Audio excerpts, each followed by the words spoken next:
Hello and welcome to the latest edition of the Health and Safety Matters podcast. My name is Mark Sennett. I'm the CEO of Western Business Media, which is the publisher of Health and Safety Matters. And once again, this podcast is kindly sponsored by the Health and Safety event.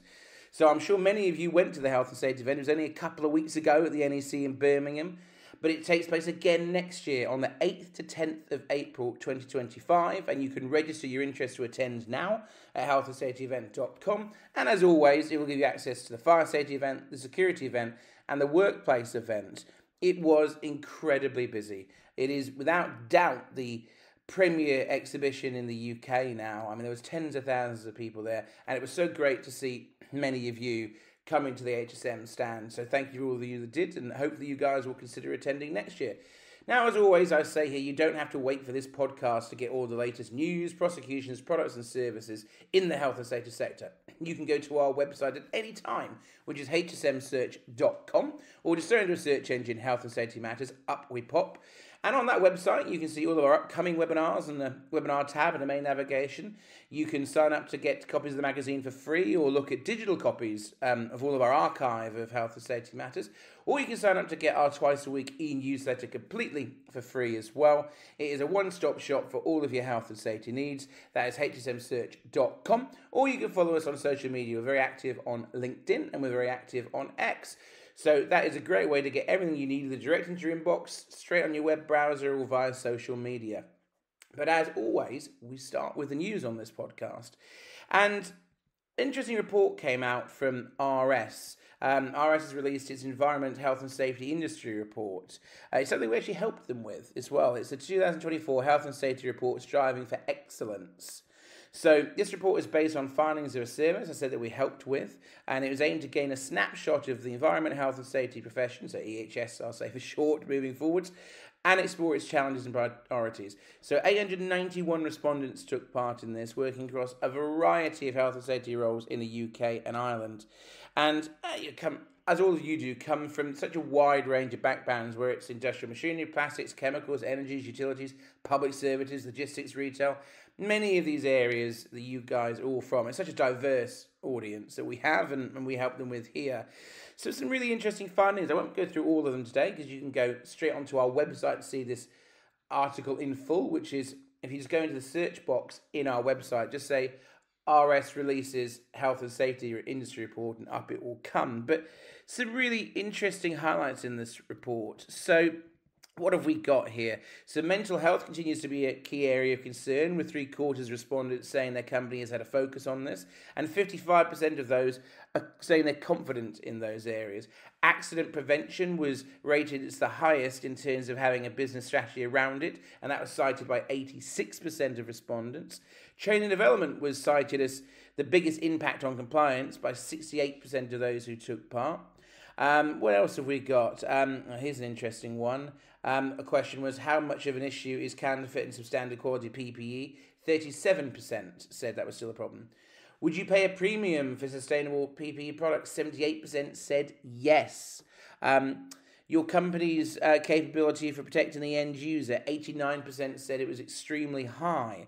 The attitude towards managing EHS within your organisation, 84% said it was extremely high. Another interesting statistic that came out of it is 40% of people who took part said that they require PPE for women, and only 1% cited women's PPE as an important factor when sourcing. Conversely, 82% agreed or strongly agreed with the statement that there needs to be more done to ensure PPE is suitable for women in terms of better fit, sizes and sustainability. So the top 3 challenges for buyers of PPE, according to the survey, were finding suppliers who have the right stock or services and solutions, which is 31%, sourcing quality and trustworthy parts was 28%, and keeping up to date with new products and technology was 23%. So, commenting on this, Ryan Plummer, who's the director of RS Safety Solutions, said, after the success of last year's survey and the resulting report, we wanted to follow this up to see how things may have changed, and also to provide a focus on the key areas like sustainability and fit-for-purpose PPE.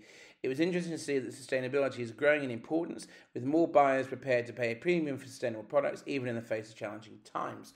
So, I'll take this one step forward. Many of you know that we do an annual PPE Insights Guide that comes out in September.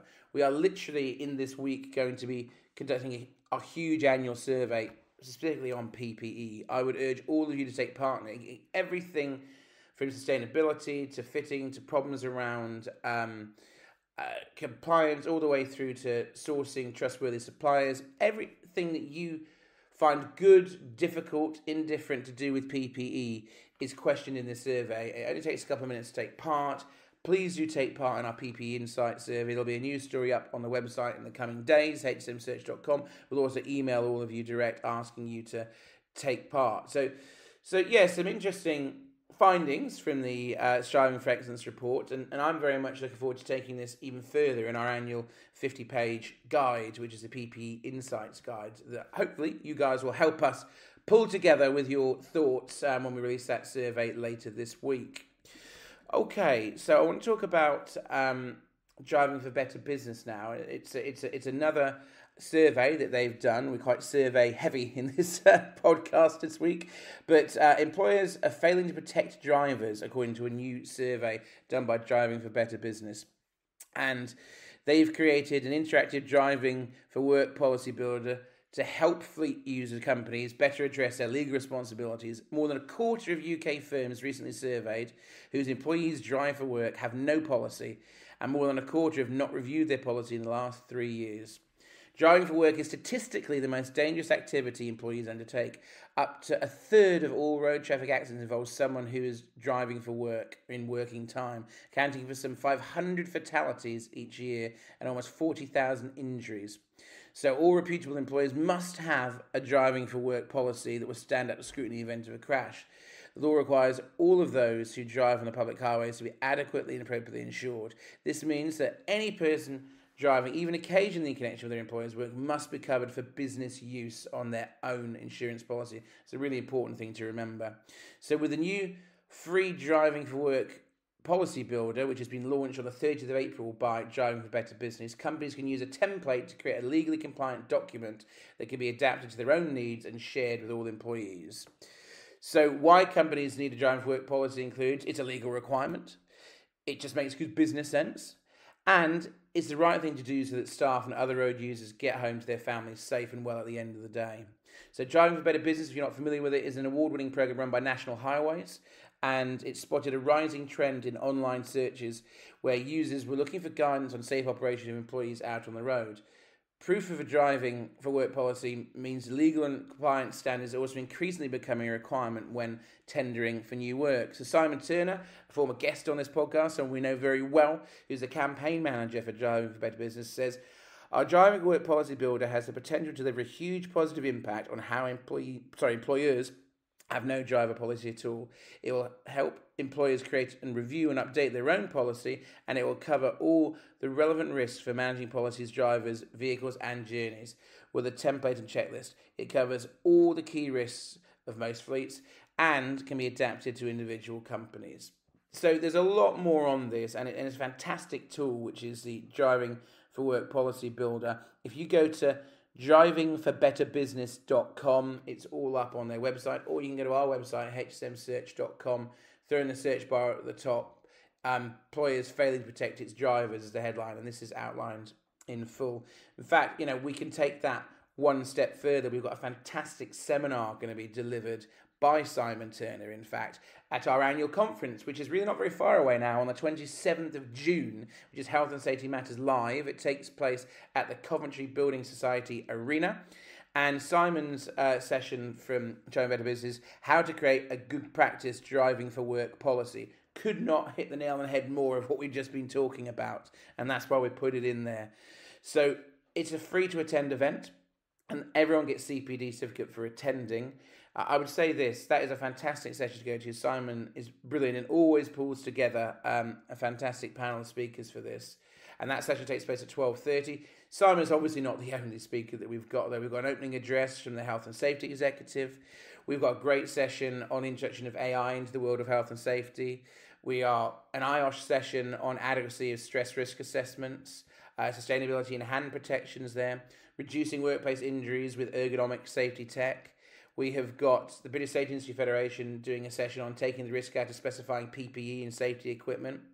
And then we've got an excellent legal session on lessons from recent health and safety case law delivered by Rhiannon Greaves of DOC Beechcroft, and then we top off the day with perhaps a star attraction, which is a health and safety mock trial being delivered by DOC Beechcroft. That is where you, the audience, are the jury. And it's based on a real-life prosecution. It plays out in front of you, and then you're asked to say guilty or not guilty. And then we get that consensus, and then DSC Beechcroft team will actually say what the real-life prosecution was, guilty or not guilty, and give you real learnings to take away from that. So this is all completely free. It's at the Coventry Building Society Arena on the 27th of June. There's a train station on site, free parking. It's just off of a major motorway. It is Coventry City's football stadium, if you're not familiar with the venue. And free lunch, free tea and coffee, free cloakroom. Everything is free, including the CBD. There is an exhibition, which is a who's who exhibitor list in the catering area. You can see all the major suppliers there, from Casella to B-Swift to Blackline to Bodytrack to DuPont to Draeger. There's obviously key information from stands from Driving for Better Business and for the British Safety Federation and the Health and Safety Executive and the Institute of Occupational Medicine. We've got JSP there, we've got Lakeland there, Manason, Moldex, Martor, Resmar, RS, the Safety Night Company, Safety Chair, Unigloves, WL Gore & Associates, and many, many more. I would strongly urge you to put this date in your diary. There's already over 500 of you registered to come. It's a great day for networking, education, and to source guidance and look at the latest products and services, and have a great networking lunch there too. So please do go to hsmlive.co.uk to secure your free place before they go. So looking forward to very much seeing you there in Coventry. Okay, what else have I got for you? Well, this week, as I record it, and it is the 13th of May as I currently speak, is the start of No Falls Week. And that has been created by the charity No Falls Foundation. And it's the first ever No Falls Week, and takes place for all of this working week. And it's a bid to raise awareness for safe working practices for all of those who work at height. In support of raising awareness on safe working, Horizon Platform has wanted to share guidance on what the most common injuries of work at height was. So the HSC provides data to this, and the number of fatalities caused by falling from height in 2023 rose by 5 instances, and we've covered this before. And there was an estimated 13,000 injuries in the last year on recorded data. This is caused by falls from height. I think it's pretty obvious the most common injuries when you fall from height is either head injuries, spinal injuries, rib fractures, lung contusions. You know, you can also have instances of cardiac and aortic ruptures, broken limbs. Often lead to amputations, and there's plenty of minor injuries as well. I mean, this is a fantastic initiative because it is still the single biggest incidence of health and safety injuries that lead to fatalities in the UK. Work at height is still the most dangerous form of working in the UK, and needs to be planned properly. Because as we said earlier in the podcast, everyone has a right to go home from work safe, isn't it? We say constantly on this podcast. And there's a really interesting set of statistics in this, and No Falls Week has so much guidance to give you to help with safe working practices. So you can go on our website, hsmsearch.com, or throw in the search engine Health and Safety Matters, and just type in No Falls Week in the search box, and up it will come. A little bit more on this. Ben Hughes, who's a customer and training compliance manager at Horizon Platforms, has shared a bit of advice. He says employers can implement many fundamental precautions to reduce the risks linked with working at height. Employers are required to plan, organise all working involving height in advance. Competency assessment for employers working at heights are mandatory, and risk assessment should be conducted beforehand. Proper equipment such as scissor lifts and cherry pickers are recommended to be used where needed, and workers operating powered access platforms should hold valid licenses. Regular inspections and maintenance of access equipment are essential, so it's vital to thoroughly vet a supplier before hiring a platform. So plenty more is said by Ben on this, but I would very much urge you to have a look at this story and really focus, if you listen to this in the week of No Falls Week, are you covering those key areas to make sure people working at height are safe? Because it's fundamentally key. Now, talking about keeping people safe, on to our last news story, and I'm delighted to report back on the Safety and Health Excellence Awards. They took place just a couple of weeks ago on the 1st of May at the Vox at the NEC in Birmingham, Resorts World there. Sold out again, second year in a row, 750 people coming, brilliantly hosted by Dara O'Brien of Mock the Week fame and many others. It's just fantastic event, and it follows on from the last story I was saying there about the importance of keeping people safe, and that is obviously the theme of this podcast. I just wanted to share some of the winners with you because they thoroughly deserve this acknowledgement. We had I think it was over 400 entries in here. It was a record. It was incredible. To just get shortlisted was a huge achievement in all of the categories. But let's go through some of the winners very quickly. So Health and Safety Manager of the Year, sponsored by RS Safety Solutions, was Dave McPherson of the A417 Major Transport Project at Kia Transportation. Our first ever two-time winner of an individual. He'd won Rising Star in the past, Dave had, and went on to win this one. And I know how much that meant to him. Following on from a story we said earlier, the Driver Risk Management Performance Award, sponsored by National Highways. The winner was Dave Phillips Furniture. An award very, very close to my heart is the Alan MacArthur Unsung Hero Award, sponsored by 3M. It's in memory of Alan MacArthur, who sadly passed away just before our first ever awards and had dedicated his entire career to health and safety. And a very worthy winner here is Richard Jackson from GateSafe. Richard couldn't be there on the night, but he sent his daughter there, and I think she was pleasantly surprised to be picking up an award for her father. And then there's the Health and Safety Team of the Year Award, sponsored by NEBOSH, and that went to MV Kelly Limited, the Safety, Health and Environment team there. They have won other awards and come very close in the past, so huge congratulations to them. The campaign of the year was by Arriva for their Stop and Stay campaign. The Best Health and Safety Project went to Rockfall UK. Best Health and Safety Manufacturing, sponsored by Martor, went to the Rakim Group. The Rising Star Award, sponsored by Evertix, went to Asasoji Idemudia from Key Housing Association. Yes, I have practiced that before I said it. The Safe Logistics Award, sponsored by Logistics Matters magazine, was Allied Bakeries. The Woman of the Year, sponsored by Cromwell, was Khalida Suleimanova from RAMSA. Then, last few awards here, the Best Use of Health and Safety Data to Lower Incidence Rates went to Living Ambitions. The Distributor of the Year, highly competitive category, went to Cromwell. The Marketing Campaign of the Year went to Stockport Home Groups. The Inclusivity Award went to Concerix and WebHelp. The Sustainable Company of the Year went to Lyrico, and that's sponsored by Arco, that category. The Lifetime Achievement Award, very deserving winner, sponsored by Hunter Spacey Group, was Thomas Martin of Arco, a very popular and deserving winner there. And I just want to conclude this now with the 4 very prestigious British Safety Industry Federation awards. I'll start off with the Product Innovation Award PPE category. The winner was V12 for Invincible IGS Boot, True Women's Fit TM Metatarsal Safety Boot. Then there was the BSAF Product Innovation Award Safety Product category non-PPE, and this went for Ferrari Dynamics for Half Century. And the BSAF Safety Solution Award went to Uvex, was the winner. And the very competitive, as always, BSAF Custom Service Award, the winner was Guardsman. So the awards, to me, are really, really important, and it's something I'm very, very proud of. And I think it's something a magazine like Health and Safety Matters is founded to do. It should celebrate excellence in the industry. It should celebrate the job that you do, the key job you do to keep people safe.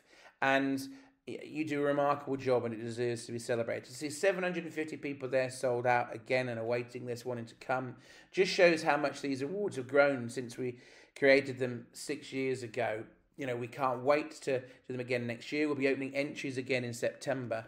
And I'll bring it up on the podcast again around about September time. But when we do open entries, it's free to enter.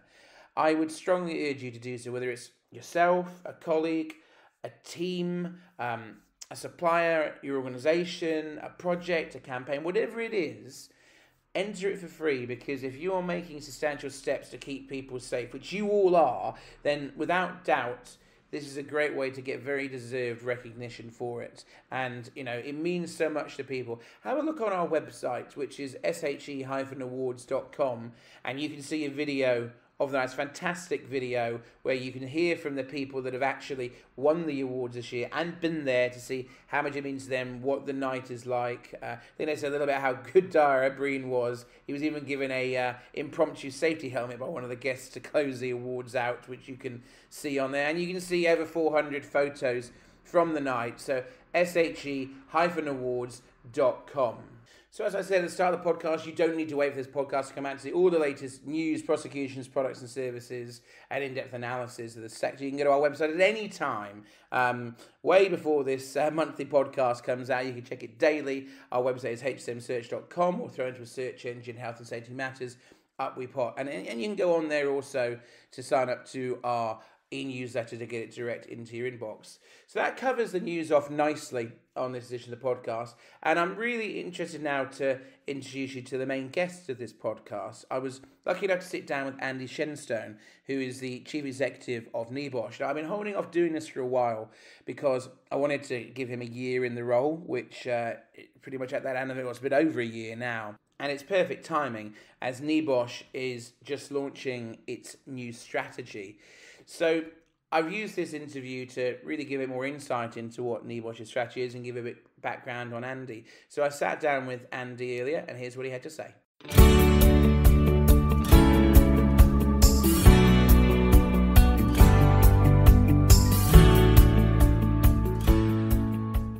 Morning, Andy. How are you? Mark, it's great to see you, and I'm well, thank you. Yeah, thank you for joining us. We've long been planning this, as I think you've now been in post at NEBOSH just over a year as the Chief Executive, haven't you? That's right. Came into post on the 20th of March last year, so a year and a couple of months, we'd say. And it's been a bit of a whirlwind. Have you enjoyed the last year? It's been absolutely brilliant.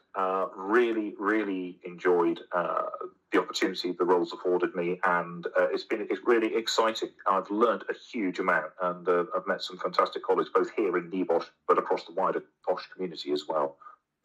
I mean, we'll talk a bit about some exciting news coming out of NEBOSH in a minute, but on the podcast, we also like to really give people an insight into who the guests are. So you've now been in post a little over a year. Can you tell us a bit about your background? Have you got a background in health and safety? What were your roles before NEBOSH?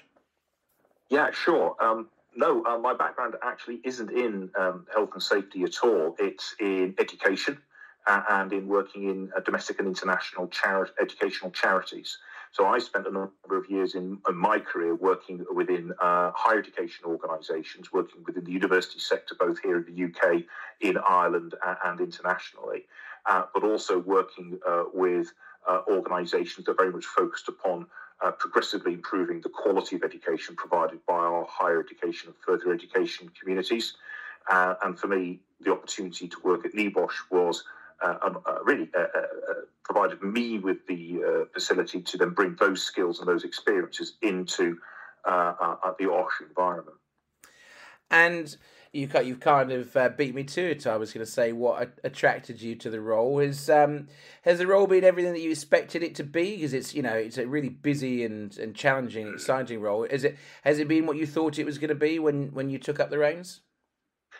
To a great extent, yes. Although I think, like with any role that all of us have, there's always something that happens that week to week and month to month that you perhaps haven't anticipated, and you need to spend more time on than you might have initially thought. But I think, particularly for me, in answering that first part of your question, is around the opportunity that NEBOSH has as an organisation. It's almost 40 years young. It's extremely well known for what it does. It does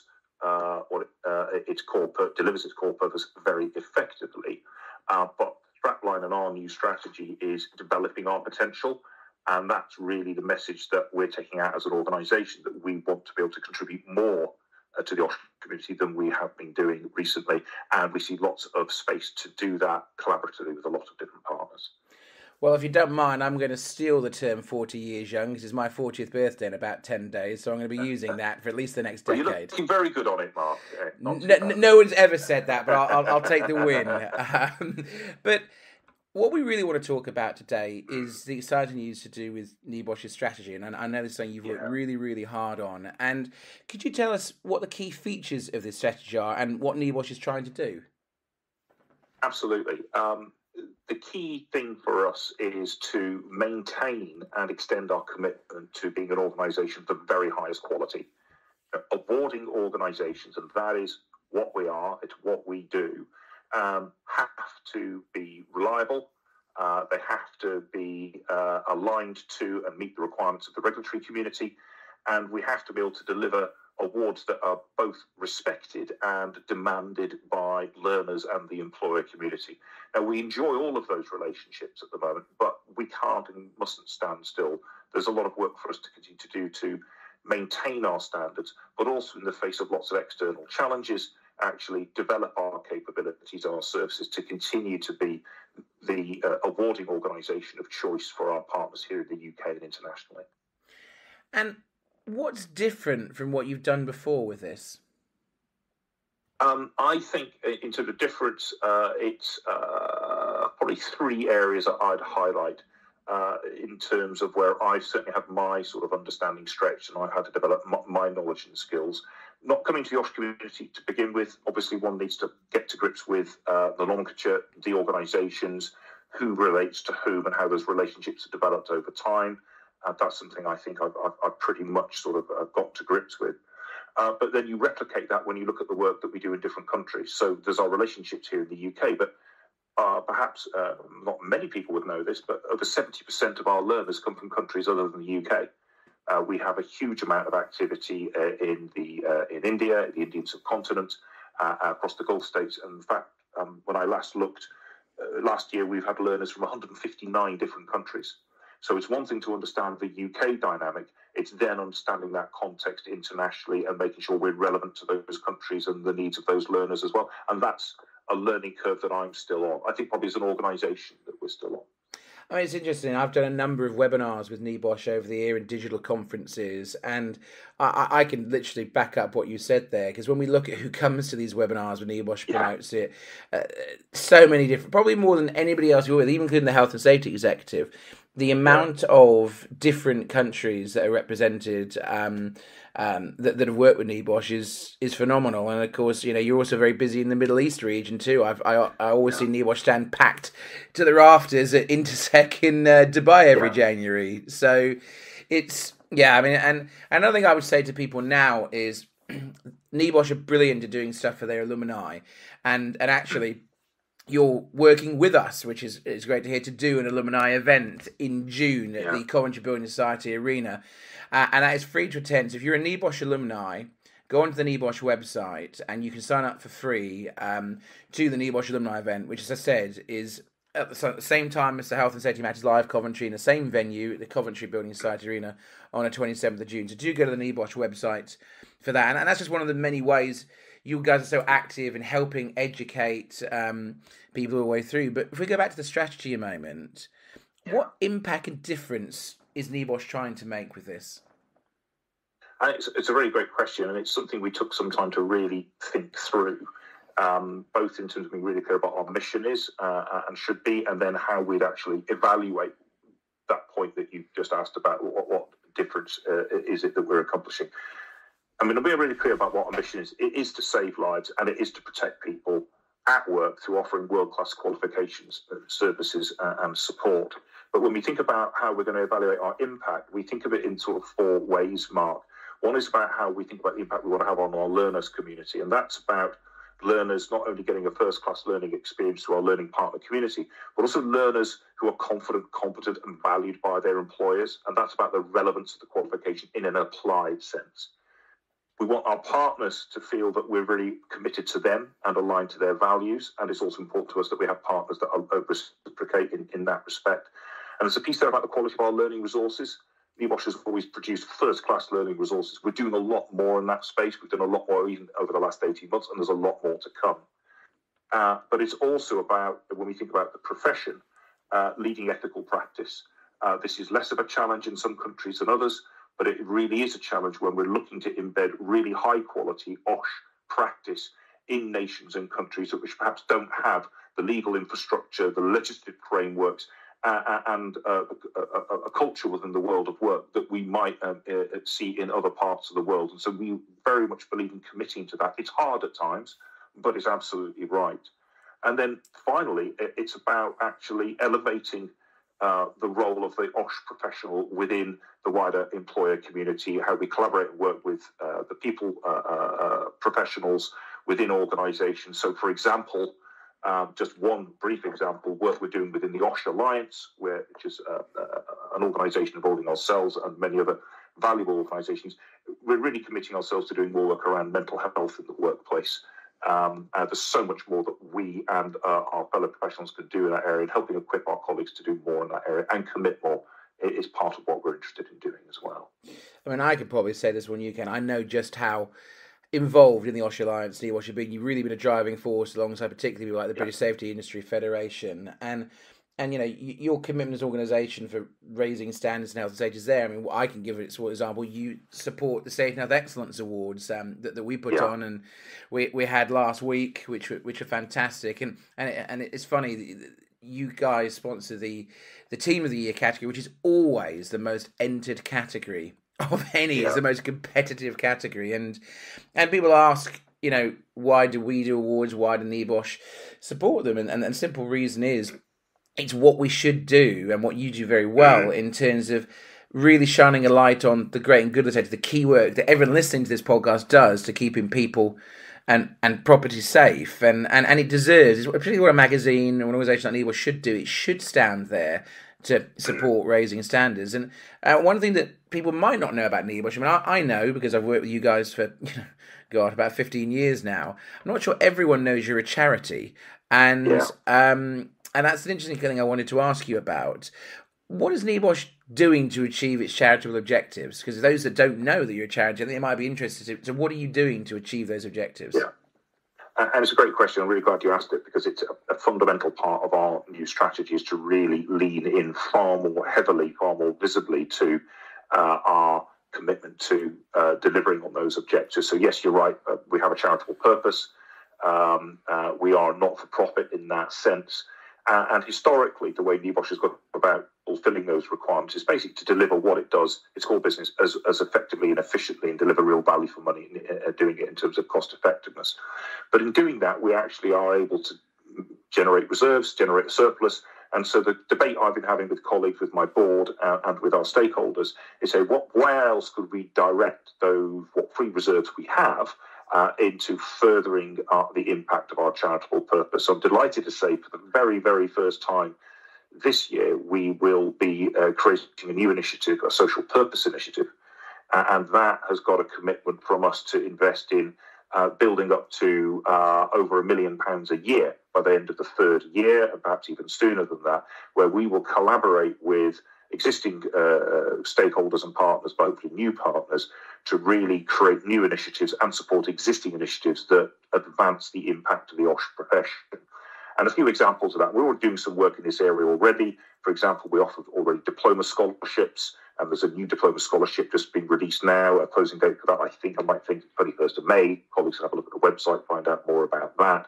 And we do work with people like the L'Oreal partnership, where we provide opportunities for women in the OSH to break into the OSH profession. And that's just one of the themes, inclusivity and diversity within the OSH profession. I'd like to see us make a really substantive contribution to furthering that scenario, both here in the UK and internationally. But there are other examples of initiatives which we would like to do more of, and we're talking to partners right now about what they're committing to, how we could support them. Critically, from our point of view, we don't want to duplicate. We want to add value, so it might be as an accelerator for what somebody else is doing that aligns to our charitable purpose, or it might be we create a fund that colleagues and partners can bid into to drive a particular piece of work that they are better equipped to deliver than we are. So lots of ideas percolating. We'll have a lot more to say about it when we get into the summer and autumn, so watch this space, but really exciting. And I have to say, when we were formulating the strategy with colleagues within NEBOSH, of all the things I spoke to colleagues about over the course of last summer and autumn, this was the one that got people most excited. It really spoke to why people work for us and why they keep coming back in and why they do what they do. So, yeah, that if there's one thing that's really to call out, I'd call that out, Mark. Well, that's definitely transcended into the view of your staff, because I've had 2 emails in the last week on how we could work closer together on that I'm currently working with your marketing team on. But Andy, if people want to find out more about NEBOSH, what's the easiest way to do it, or how can they reach out to you? What's the best way to do so? Well, obviously, like every organisation, we have a website. And there's a whole page there which talks about the new strategy, provides a link to the public-facing document, which colleagues are really welcome to download and browse. And that really explains, quite clearly, the sort of key messages and the key points that I've just set out here. If organisations or partners are following this podcast thinking, well, actually, I'd like to know more about how we might get involved with the Social Purpose Initiative, by all means, drop me a line. Again, my contact details, you can reach out to me through our communications colleagues on the website. That will be brought to my attention, and that will be absolutely fine.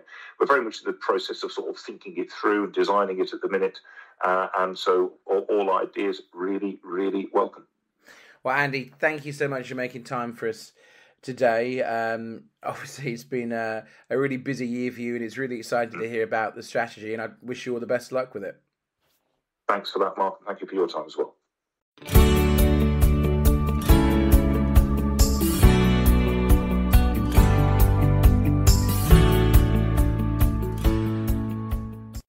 And that's all we've got time for on this edition of the Health and Safety Matters podcast. I'd like to thank our sponsor, the Health and Safety event.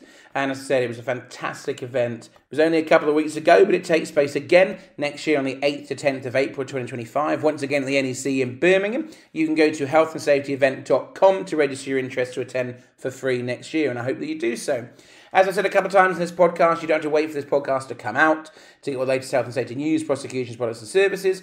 You can go to our website, hsmsearch.com. If you can't remember that, throw into the search engine Health and Safety Matters, up we come. You can register for all of our upcoming webinars, which are completely free to attend. You get a CPD certificate for watching any of them live or on demand, and including a very interesting one coming up imminently with the Health and Safety Executive on asbestos. You can sign up to get copies of Health and Safety Matters and the PP Insight Guide and the annual BSAF Guide to UK Health and Safety completely for free via the website as well. And you can sign up to get our twice a week e-newsletter, so all the latest news comes straight into your inbox. You can follow us on social media on X or on LinkedIn. If you do so and you've got any comments about the podcast, please use the hashtag HSM Podcast. Please do leave a review for us on all the podcast platforms anywhere. And any comments, hopefully a positive one, we'd certainly appreciate that. And spread the word to your industry colleagues that we're here, and this is a good condensed way to get a bit of insight into all the latest news in the sector. But most importantly, I'd like to thank all of you for taking time to listen to this today, and I hope to see you next time on the next edition of the Health and Safety Matters podcast.